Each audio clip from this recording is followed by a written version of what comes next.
Depuis le temps que vous l'attendiez, c'est le retour du bilan lecture. Salut à tous, c'est Jérôme JDMP et aujourd'hui on va faire le bilan lecture de février et mars. En février il y a eu le déménagement donc j'ai pas eu le temps de beaucoup lire et en mars du coup j'ai fait ma mangatech et j'ai repris mon rythme de lecture. Autant vous dire qu'il y a beaucoup de mangas pour ce bilan lecture. Et donc vu qu'il y a beaucoup de mangas et que ça va être long, on enchaîne, on fait vite, on est parti pour la première catégorie, la Trinité.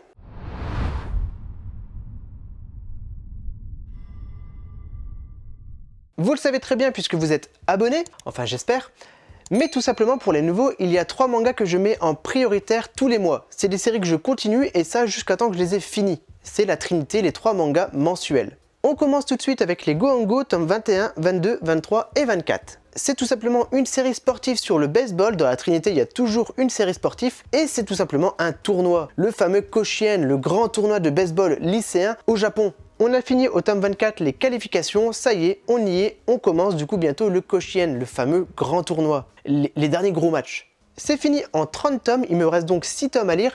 Le problème c'est que les derniers tomes sont de plus en plus chers. Là le prochain tome que je dois prendre, il coûte 20 €. Alors j'ai quelques tomes d'avance, malheureusement j'ai pas le 25. C'est pas un manga incroyable, mais pour un manga de sport sur le baseball, il est assez bien. Donc si vous aimez bien le baseball, renseignez-vous, sinon il est pas incroyable non plus. C'est un manga sympathique, mais sans plus. Le prochain manga, c'est Gummed Last Order. Alors oui, je sais, ça fait mal, j'ai 2 éditions différentes. Je suis en train de me prendre toute l'édition, la dernière, la nouvelle, la belle. Donc j'ai lu le tome 11 et 12, et on est encore sur un tournoi. C'est vrai qu'en ce moment, je fais pas mal de mangas avec des tournois.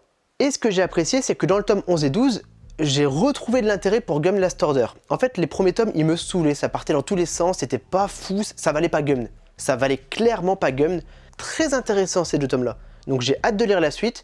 Un manga science-fiction avec une fille robot, elle a un corps complètement robotique, mais si jamais ton cerveau était également une puce robotique, est-ce que tu serais encore considéré comme humaine ou tout simplement juste un robot amélioré? Il y a une thématique, il y a de la réflexion, j'ai vraiment beaucoup aimé ces 2 tomes. Et donc je pense que le mois prochain je vais vite enchaîner, on va bientôt finir les Gummed Last Order. Et du coup, si jamais vous avez des idées de manga qu'il faut mettre dans la Trinité, n'hésitez pas dans les commentaires, parce que forcément, il faudra remplacer les séries terminées. Et le dernier membre de la Trinité, c'est une série qui n'est pas encore terminée, c'est Darwin's Game. Alors je sais, j'ai du retard, on arrive au tome 25, donc vu que la série n'est pas terminée, je vais tout doucement rattraper mon retard. Et on arrive encore une fois sur une grosse évolution scénaristique. Tout simplement, le scénario évolue constamment. J'ai pas envie de vous spoiler, donc je vais pas vous dire pourquoi, mais il y a vraiment potentiellement plusieurs Darwin's Game différents. Waouh! Excellente série, on est sur un nouveau jeu qui normalement se termine dans le tome 19, si tout se passe bien, je sais pas vraiment. Très bonne arc, j'ai hâte de découvrir la suite, le petit Darwin's Game réalisé par Flip Flop. Et voilà messieurs dames pour la petite Trinité, les 3 mangas habituels. On va passer à la prochaine catégorie, le choix du public.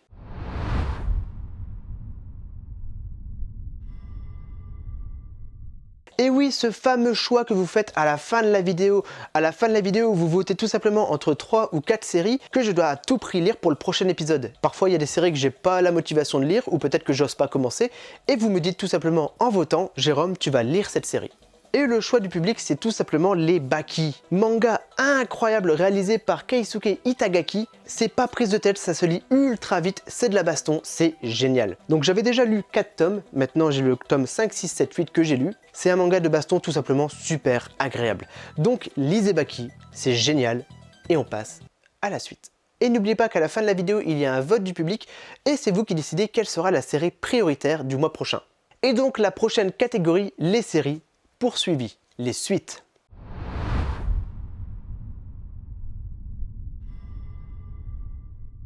On commence tout simplement tout de suite avec Witch War tome 2. L'histoire d'un battle royale avec des femmes historiques. On verra donc Cléopâtre contre Jeanne d'Arc, Elisabeth de Bathory contre Wu Zetian, que je ne connais pas du tout, c'est une femme historique asiatique, chinoise je crois. Mais tout simplement c'est toutes les femmes historiques qui sont réunies dans un tournoi et qui doivent se battre. Encore un tournoi, oui je sais. Gros manga Battle Royale en mode Girl Power, il est excellent et j'adore ce manga. J'ai hâte d'avoir la suite, super bien, Witch War. J'ai continué les Love X Dilemma. Gros coup de cœur, j'adore cette série, c'est une romance qui est très mature, un peu vers le Aichi par moment, faut l'admettre. J'ai lu le tome 7, 8, 9, 10, 11, 12, 13, 14 et je vous avoue que ça a énormément évolué. À la base, c'est l'histoire d'un mec qui est amoureux d'une prof qui se met à vivre chez lui en tant que demi-sœur. C'est un mec qui se tape sa sœur, voilà, tout simplement, c'est un manga un peu d'inceste. Maintenant, le scénario a énormément changé, surtout au tome 13, et je trouve ça extrêmement mignon. Le scénario est touchant, il est beau, j'adore cette série et j'ai hâte de me fournir la suite. Donc c'est Love X Dilemma, c'est réalisé par Kei Sasuga. Franchement, cette série, c'est un gros coup de cœur. On verra tout à l'heure, mais c'est un peu comme Prisonnier Riku. C'est un énorme coup de cœur, j'ai enchaîné cette série tellement elle est bien. Le manga suivant, c'est Your Evil Past, tome 2. Waouh. Alors, pour ceux qui ont déjà lu Les Fleurs du Mal, qui est un manga qui est extrêmement oppressant et malsain, c'est la même chose. C'est un manga psychologique qui te met mal. En fait, c'est l'histoire d'un garçon qui est amnésique. Il a tout simplement oublié son passé et un jour il se fait tout simplement tabasser parce qu'il aurait fait du mal à l'époque. Il aurait transpercé la main d'un pote, il aurait mis de l'eau bouillante sur le dos d'un collègue. Il a tout simplement un passé de psychopathe, complètement taré, mais il s'en souvient pas. C'est tellement malsain et oppressant de se dire que y a constamment des révélations qu'il aurait potentiellement tué quelqu'un. Il s'en souvient pas mais il aurait fait un meurtre. Et même si lui il s'en souvient pas, il y a tout l'entourage et il y a tout ce qu'il a fait qui remonte à la surface. C'est un manga oppressant, tu te sens malsain, mais il est tellement prenant que je veux la suite. C'est dessiné par Takashino Sano, excellente série. En thriller psychologique, il met pas bien mais il est bon. Très bon même. On passe à la suite, alors ceux qui sont sur Twitch, vous le savez, j'avais acheté le tome 13 de Terraform Mars. Mais je pouvais pas le lire parce que j'avais le tome 12 dans un carton de manga avec le déménagement, et je le retrouvais pas. Le déménagement étant fini, j'ai enfin pu retrouver le tome 12 et j'ai lu le tome 12 et 13 de Terraform Mars. C'est pareil, c'est un manga un peu à la Battle Royale mais avec des cafards et des aliens, voilà tout simplement. C'est un gros shonen ultra bourrin science-fiction dans le futur, pareil c'est un coup de cœur. Terraform Mars, excellente série, vous pouvez prendre le tome 1. Le tome 1 c'est un peu comme un one-shot, c'est une série qui se finit, voilà, c'est une histoire avec une fin. Là je suis sur le deuxième arc qui peut totalement se lire indépendamment et je vais bientôt arriver au troisième arc. Maintenant, j'espère juste que la série va reprendre avant que je le finisse, parce que la série, pour l'instant, est en pause. Et ça fait peur. C'est d'ailleurs pour ça que c'est pas ma priorité, parce que je sais que la série est en pause, mais elle est géniale, incroyable, et j'ai hâte d'avoir la suite quand même. Et je vais vous parler d'un coup de cœur, c'était tout simplement Les Prisonniers Riku. Une série dessinée par Shinobu Seguchi. On est dans les tomes rouges parce qu'on est à l'arc 2.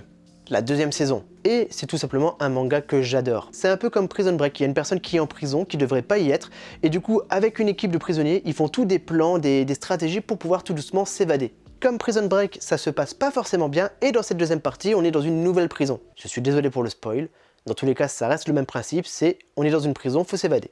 Elle est géniale, cette série est juste fantastique. Si vous ne l'avez pas lu, c'est en une trentaine de tomes, lisez Prisonnier Riku. C'est un peu comme un Prison Break, mais en manga. En fait, c'est comme Prison School, mais sans les filles. C'est pas le même genre.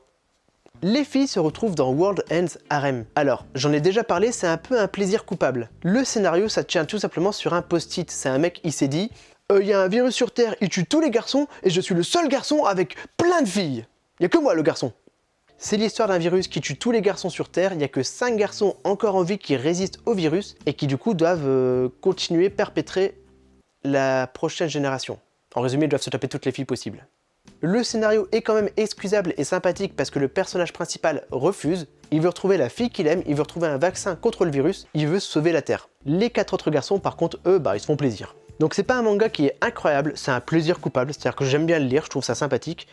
Mais c'est clairement un manga excuse pour avoir du cul. C'est dessiné par Link, rien à voir avec Zelda, et c'est scénarisé par Kotaro Shuno, le fameux scénariste. On va enchaîner avec un scénario un peu barré, c'est Killer Shark. L'histoire d'une jeune sorcière qui invoque un familier, sauf que son familier c'est un requin, level 999. Complètement incontrôlable, qui fout le bordel peu importe où ils vont. Il détruit des villages, il mange des innocents, il tue les démons alors que ils sont censés être durs à tuer. Et il y a un côté évolutif où il absorbe les pouvoirs des démons qui tuent. On verra donc un requin tornade, un requin volcan maintenant, qui a la capacité de contrôler le feu. C'est un peu comme du Sharknado. C'est des requins avec des pouvoirs surcheatés qui peuvent nager dans la terre. Ah, je vous l'ai dit, le manga est un peu barré, mais c'est un plaisir à lire quand même. C'est réalisé par Kuboken, et si vous voulez un manga sans prise de tête, c'est pas un manga qui est très profond scénaristiquement, Killer Shark, c'est un très beau manga quand même. Je vous ai prévenu, il y a beaucoup de séries, on est loin d'avoir terminé. Le manga suivant, c'est Dumbbell, que bien peux-tu soulever, tome 3. un manga sur le sport, comment faire de la muscule, comment entretenir son corps, comment gérer son alimentation pour ne pas prendre de poids mais être en bonne santé. C'est tous des conseils avec beaucoup de légèreté et beaucoup d'humour, c'est très agréable à lire, c'est dessiné par Mam et c'est scénarisé par Sandrovic Yabako, le scénariste de Kengan Ashura. Gros manga de baston à la Baki, et d'ailleurs il y a des personnages qui s'entrecroisent dans les différentes séries. Malheureusement je me suis blessé à la cheville, donc un manga de sport alors que je peux pas faire de sport, c'est vrai que c'est pas optimal, c'est pour ça que j'ai lu que le tome 3, mais dès que ma cheville va mieux, je vais lire la suite. Le manga suivant c'est tout simplement un de mes auteurs favoris. Je suis un grand fan de Hiroya Oku, Gantz, Gigante, l'Astérose Inuyashiki, et il y a une série qui est sortie récemment, c'est Gantz E. Un Gantz qui se passe à l'époque Edo, l'époque médiévale au Japon. J'en ai déjà parlé en live et au dernier bilan lecture, un manga médiéval japonais avec des armes futuristes contre des aliens, c'est une masterclass. Ce manga est tout simplement génial. Franchement, lisez Gantz, ça se passe même chronologiquement avant Gantz, c'est ça qui est trop bien parce que ça se passe à l'époque Edo, c'est de Hiroya Oku, le petit Gantz E. Excellente série, c'est un de mes coups de cœur. Le prochain manga, c'est un manga que je ne voulais pas lire à la base, c'est The Witch and the Beast. Vu les pochettes, je pensais que c'était un gros shoujo un peu niais, et c'est ma copine qui m'a dit alors non, pas du tout. C'est un manga ultra bourrin, avec un berserk transporté dans le corps d'une fille à cause d'une malédiction lancée par une sorcière, et son objectif c'est de tuer la sorcière pour récupérer son corps de bourrin. Donc c'est un manga avec des grosses batailles, de la destruction partout et des combats de bourrin. C'est The Witch and the Beast, c'est une grosse surprise, ne vous fiez pas aux couvertures, c'est génial et c'est bourrin. C'est de Kosuke Sakate et niveau ambiance, ça me fait penser un petit peu à Black Butler. C'est pas exactement la même chose, là on est plus sur des sorcières, sur du bourrin, mais je sais pas, il y a un petit côté qui me fait penser à Black Butler. Ensuite, on a le manga Oneira. Alors je sais pas si vous allez voir les effets, mais la couverture est magnifique. Les trois de toute façon elles sont belles. C'est un manga fait par Dimeo et c'est tout simplement une espèce de berserk féminin. C'est une fille qui est ultra forte avec une épée maudite qui se bat contre des monstres, des esprits, des démons pour le but de protéger sa fille. C'est une espèce de berserk féminin. À la différence que dans Berserk, on est plus sur des démons, des monstres, là on est plus sur des choses un peu spirituelles, parfois des sorts, des malédictions, voilà. Mais on reste totalement sur de la dark fantasy ultra violente. Donc si vous aimez bien ce genre de manga, n'hésitez pas à foncer sur Oneira. Pour l'instant, il y a vraiment très peu de mangas qui m'ont déçu dans ce bilan lecture. J'ai vraiment tout adoré. Le manga suivant, c'est encore un coup de cœur depuis le tome 1 de toute façon, c'est 100 Bucket List of the Dead, tome 8. C'est scénarisé par Haruaso, l'auteur de Alice in Borderland. Ça donne tout simplement déjà envie. Et c'est dessiné par Kotaro Takata qui fait un excellent travail. À chaque fois qu'il y a un tome qui sort, j'en parle parce que c'est une série que j'adore. C'est un garçon qui a eu du harcèlement au travail et un jour il y a une apocalypse zombie et il se dit « j'ai rien fait de ma vie. Donc maintenant je veux tout faire pour profiter de ma vie pendant l'apocalypse zombie ». Le terme « relativiser les choses », il a jamais été aussi fort puisque le mec il est en apocalypse zombie mais il s'éclate, il profite de la vie.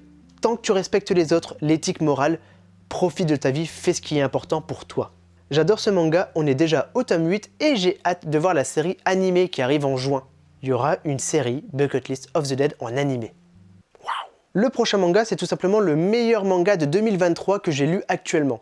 Il m'a énormément impacté, j'ai trouvé magnifique et j'ai vraiment envie de réaliser des choses grâce à ça. C'est le manga Ascension. C'est réalisé par Shinichi Sakamoto, j'ai lu le tome 3 et 4 et je veux la suite. Il est tellement bien niveau dessin, niveau scénario, niveau ambiance, niveau message, puisque derrière ce manga, il y a vraiment le message, la thématique de « essaie de trouver un endroit où tu peux te sentir libre ». Voilà, j'ai trouvé touchant et agréable le petit manga Ascension. Et le dernier manga des séries poursuivies, c'est tout simplement le petit Rokuden Ashi Blue. C'est un manga old school avec un style de dessin sérieux, réaliste, il est monstrueusement bien. C'est de la baston, furio, avec de la boxe, ça se passe au lycée, et surtout il y a une fresque qui est magnifique et j'ai hâte de continuer pour avoir une belle fresque dans la mangatech. C'est scénarisé par Masanori Morita, le petit Rokuden Machi Blue, c'est un classique du furio, il est excellent. Et on passe du coup rapidement à la prochaine catégorie, les séries terminées.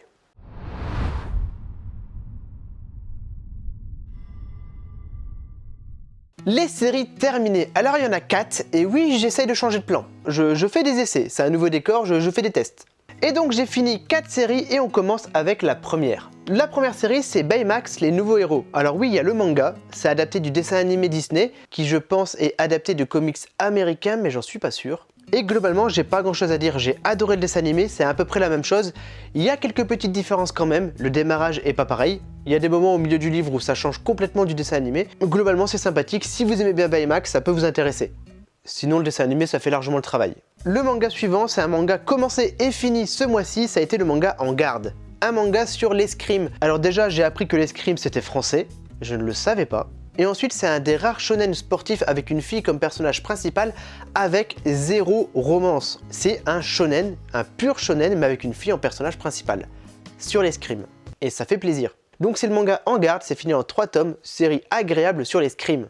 Le manga suivant, c'est 5 Seconds Before the Witch Fall in Love. On va dire The Witch Fall in Love, du coup ce sera plus rapide. Et c'est tout simplement un one-shot sur une histoire d'amour entre filles. C'est un yuri, mais ça reste très mignon et très accessible. C'est une sorcière qui est poursuivie par une chasseuse de sorcières, et comme c'est la seule fille qui arrive à lui tenir tête, elle finit amoureuse de la chasseuse. C'est une sorcière qui est amoureuse de sa chasseuse. C'est agréable, c'est très mignon, mais ça mériterait quand même une suite. C'est un one-shot, mais j'avoue que 2-3 tomes, ça aurait été sympathique. Et la dernière série que j'ai terminée en mars, c'est From the Children's Country, tome 2. Et je suis complètement mitigé. Je vous explique, j'ai adoré le tome 1. Le tome 2, globalement, est super bien foutu. Il est agréable, voilà, le scénario est stylé, mais la fin. Encore une fois, on est sur une histoire qui se finit extrêmement brutalement avec très peu d'explications et on comprend pas vraiment le pourquoi du comment cette fin-là. Donc, est-ce que la série a été arrêtée prématurément? Je ne sais pas, mais en tout cas, voilà, c'était un tome 2 mitigé. C'est dessiné par Naoto Akiyama et c'est une série qui était extrêmement prometteuse. Peut-être qu'il y aura un spin-off, une suite, un jour, on ne sait pas, ou sinon ça restera en 2 tomes, et ce serait dommage. Et voilà toutes les séries que j'ai terminées en mars. On va passer à la dernière catégorie, celle que vous attendez le plus, les séries commencées et les nouveautés.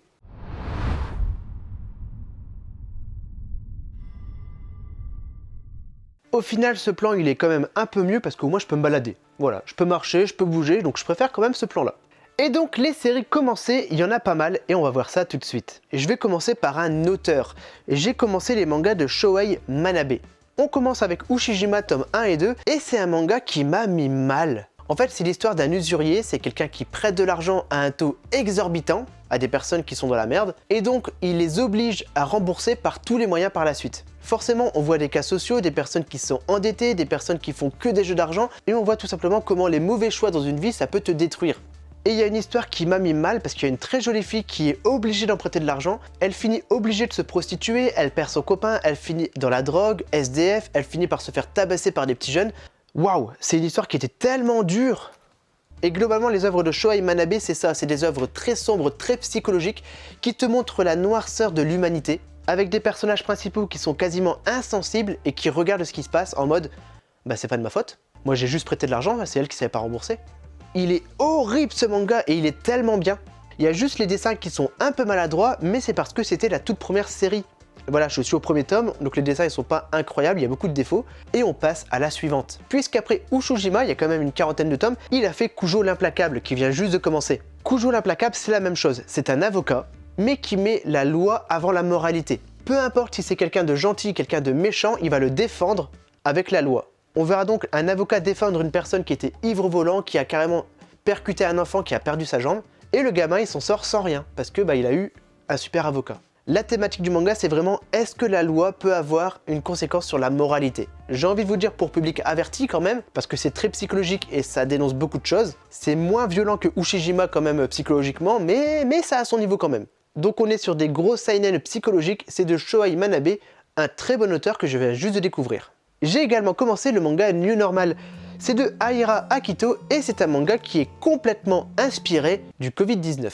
Alors je sais pas si vous connaissez la Covid-19, mais c'est exactement comme dans ce manga. En fait, il y a une énorme pandémie dans le manga, à la différence qu'on n'a pas de vaccin, et donc tous les gens sont obligés de vivre avec des masques H24. Ce qui fait que maintenant, on voit plus le visage des gens. Il y a constamment des masques à l'école, au travail, dans la rue, comme ça, à la maison, à tel point que les jeunes lycéens maintenant fantasment sur les bouches des filles. Ils sont en mode « Oh regarde, il y a une application IA qui imagine à quoi ressemble la bouche de telle fille ». C'est le cas Covid extrême. Et un jour, un garçon va voir par hasard le visage d'une fille qui est en train de boire de l'eau et il va tomber directement amoureux d'elle. Il va se dire « Waouh, c'est la première fois que je vois le visage d'une fille, elle est super belle. Waouh !» Et donc les jeunes adolescents vont commencer à essayer de découvrir qu'est-ce qui se passe si on ne respecte pas toutes les règles, si on enlève des masques, si on se balade, si on se tient la main. C'est un peu un manga anti-protection pandémique, parce qu'il ne faut pas aller trop loin. Et c'est très inspiré pour les Covid-19, notamment parce qu'il y a beaucoup de personnes qui crient à la conspiration. Il y a des manifestations anti-masques. C'est vraiment inspiré comme dans la période pandémique du Covid-19. Je suis complètement curieux de voir où va aller ce manga, mais sur un premier tome, il est extrêmement bon. et ça dénonce plein de choses de la pandémie qu'il y a eu du coup ces dernières années. Pour rester dans les romances, j'avais envie de me lire un pur shoujo. C'est Honey Yet You Are So Sweet. C'est l'histoire d'une fille, Mahaya, qui fait une déclaration d'amour à un garçon et qui se prend un râteau. Pire que ça, le garçon l'affiche sur les réseaux sociaux en mode ouais, il y a une fille ultra chum qui m'a fait une déclaration, JPP, comment c'était trop relou. Autant vous dire qu'elle a le cœur brisé et qu'elle se sent pas bien, jusqu'au jour où il y a un très beau garçon, pas très expressif, qui lui dit bah écoute, t'as qu'à faire semblant d'être amoureuse de moi pour réparer un peu ton cœur. Vous vous en doutez, vu qu'elle fait de plus en plus semblant d'être amoureuse de lui, elle finit par développer des vrais sentiments à force de le connaître, et on arrive sur une situation un peu de quiproquo où on sait pas trop si le protagoniste et elle ils sont amoureux ou pas, voilà. C'est typiquement un shoujo. C'est de Kujira Hanan, et alors je suis pas pressé d'avoir la suite, mais je pense que quand elle sortira, je me la prendrai quand même. Oh, on est sur un manga hybride. C'est le manga Blue Box de Kuji Miura. Ce manga, c'est un mélange complet entre un shoujo, un shonen, un manga romance, un manga de sport. C'est une fille qui adore le basket, qui veut à tout prix s'entraîner tout le temps, et un garçon qui adore le badminton, qui est amoureux de cette fille. Et donc il va se mettre à s'entraîner tout le temps. Et il y a un excellent mélange shonen avec des matchs de basket ou de badminton avec du stress, du suspense, et les moments romance où c'est tout mignon comme ça et que ça avance petit à petit. C'est un shonenjo, je sais pas s'il y a un terme pour le mélange shonen-shoujo, mais l'équilibre il est ultra bien géré, c'est super agréable, vraiment un bon petit coup de cœur. Oh, on arrive sur un manga, alors c'est une de mes admins sur Manga Horizon qui me l'a conseillé. Manga Horizon, le site où vous répondrez à des questions et automatiquement ça vous conseille des mangas qui peuvent vous plaire. Et tout simplement Joy, l'admin qui est chargé de mettre tout ce qui est Yuri, Yaoi, Shoujo, m'a conseillé Tokyo Alien. Alors c'est un shonen. C'est un shonen avec un petit côté tendancieux entre garçons. Et c'est un peu comme Men in Black. Je voulais mettre le costard, je voulais mettre les lunettes, mais faute de temps pour ce bilan lecture, j'ai pas pu le faire. Mais c'est complètement une espèce de Men in Black. C'est un jeune lycéen qui découvre qu'il y a une société secrète qui gère les aliens, qui gère leur visa, qui gère leur autorisation et qui affronte les aliens agressifs. Du coup, le jeune lycéen va rentrer dans cet organisme, un peu comme les Men in Black, et va devenir un agent secret qui doit gérer les aliens dans Tokyo. Cette série est fantastique. Alors merci beaucoup Joy déjà. Et c'est vrai qu'entre les deux lycéens qui se font maintenant équipe, il y a parfois des côtés un petit peu tendancieux, donc je sais pas si ça va partir vers du yaoi. Il y a des petites allusions sans être direct, ce manga est incroyable. Et ça reste un gros shonen, avec de la bagarre, de la baston, des changements de costumes et des armes à la Men in Black. On arrive sur un cas un peu particulier. J'étais en convention et j'ai un auteur extrêmement sympa qui m'a offert ses 2 premiers tomes. Alors c'est Overcome Survival Experience qui est un manga français. C'est réalisé par Loiki Neon et Shao au dessin. Et ce manga il est très agréable mais il y a des défauts. L'histoire de base, c'est une société, une grande société comme ça qui crée une espèce de jeu vidéo où les gens rentrent dedans pour affronter leur peur. C'est un jeu vidéo qui te traumatise globalement pour que tu ailles mieux. Et donc le personnage principal et sa copine vont aller en convention pour tester en avant-première ce fameux simulateur, ce fameux casque VR comme ça avec un sas qui te permet de rentrer dans le jeu vidéo. Et comme souvent, ça ne se passe pas bien. Ce qui est intéressant dans ce manga, c'est qu'il y a beaucoup de personnages qui rentrent en même temps dans la simulation et du coup le jeu s'adapte à leurs peurs différentes. En fonction de où ils vont aller et en fonction de qu'est-ce qui se passe, ils vont devoir affronter plusieurs peurs différentes, notamment la peur de se faire électrocuter ou des orages. Et même si c'est pas encore clairement dit, il est possible qu'ils soient bloqués dans le jeu, à devoir affronter toutes les peurs jusqu'à la fin. Les dessins, ils sont assez stables, ça ressemble un petit peu à du Naoki Serizawa, l'auteur de Sarulok. Et là où il y a 2 défauts principaux, c'est que la mise en place est très longue. On sent que l'auteur il aime faire des références à sa vie personnelle. Par exemple, la société c'est Star Unix Soft parce qu'il a travaillé à Square Enix et Ubisoft. Et il y a énormément de références à ce qu'il a vécu, à ce qu'il a vu en convention, aux gens qu'il a rencontrés, à où il a travaillé. Mais du coup, quasiment tout le tome 1, c'est uniquement allez viens chérie, on va en convention, on va aller là-bas. Le tome 2, on rentre dans la simulation et pendant la moitié du tome, on marche dans la simulation. La mise en place est très longue. Et ensuite, il y a quelques petits dialogues que je trouve un peu niais parce qu'il y a un personnage qui parle franco-japonais. Oh, c'est trop beau ça! Kawaii desu ne! T'as beau dire, moi c'est un truc que je trouve un peu niais, tu vois. Hormis ces 2 points-là, la série est très bien et maintenant que c'est enfin lancé, je suis curieux de voir le tome 3. Encore un manga conseillé par un modérateur sur Manga Horizon, c'est Harem in a Fantasy Dungeon World. Harem in a Fantasy Dungeon World, c'est un manga que j'apprécie beaucoup, j'aime beaucoup ce manga, mais j'ai un problème avec la moralité. Il existe des mangas comme ça qui sont excellents, qu'on adore, mais on se dit éthiquement, c'est pas fou. L'un des meilleurs exemples, c'est Made in Abyss. J'adore Made in Abyss, mais la moralité, les messages derrière l'éthique, je suis totalement contre. Et on est à peu près pareil dans ce manga. C'est-à-dire que c'est l'histoire d'un garçon qui arrive dans un nouveau monde, c'est un isekai, il va se mettre à tuer des gens, il va découvrir qu'il a réellement tué des gens, mais c'est pas grave. Oh, j'ai tué des mecs. Oh tant pis. Il va découvrir que dans ce nouveau monde, il y a un système d'esclavage, donc tu peux acheter des esclaves. Et donc il va se dire, je vais chasser dans un donjon pour me faire plein d'argent, pour acheter une esclave, pour en profiter, pour faire des coquineries. Voilà. C'est un mec vraiment qui, son objectif, c'est d'acheter une fille pour en profiter.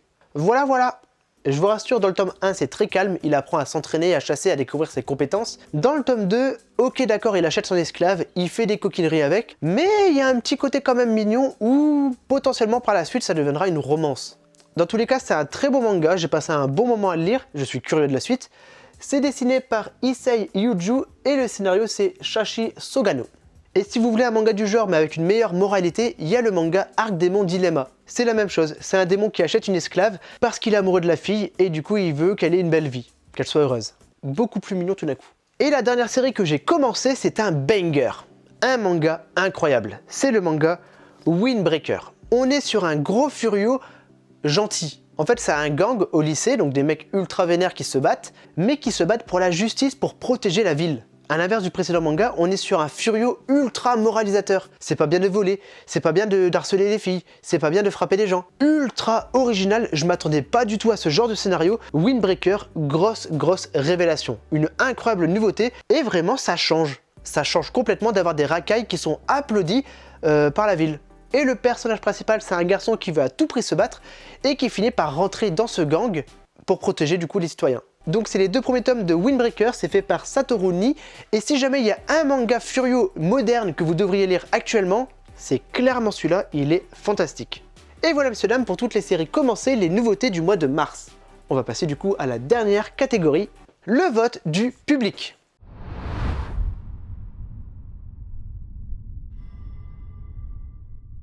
Pour le vote du public, je vous rappelle, vous allez dans l'espace communautaire à la fin de cette vidéo et vous décidez le manga prioritaire pour le prochain bilan lecture. Et vu que j'aime bien vous faire souffrir, j'ai décidé de mettre 3 mangas ultra importants. Et donc tout d'abord, on va mettre le manga Karakuri Circus, manga old school incroyable avec des marionnettistes. On pourrait commencer à voir la belle fresque avec la transition couleur. Le deuxième manga, c'est Kingdom. C'est vrai que j'ai 2 tomes de retard, je vais recevoir encore 2 tomes, ça fait 4 tomes de Kingdom. Donc est-ce que ma priorité c'est de reprendre les Kingdom et de lire les 4 tomes que j'ai en retard? Et la troisième série c'est Berserk. Oui, je viens de jeter un pavé dans la mare, je sais. Et du coup je lirai les 4, 5, peut-être 6 premiers tomes pour le prochain mois. Vous avez le pouvoir, c'est vous qui votez dans l'espace communautaire. Et voilà messieurs dames, c'est la fin de ce petit bilan lecture de février et mars. Alors en février j'ai quasiment rien lu, en mars j'ai beaucoup lu, et j'ai lu 58 mangas, et j'ai fini 4 séries. C'est un très beau bilan lecture et je commence à reprendre mon rythme de lecture, ça fait plaisir. Sur ce, je vous souhaite une bonne journée, à très bientôt pour de nouvelles aventures et une nouvelle vidéo. Salut tout le monde. Waouh, gros bilan lecture.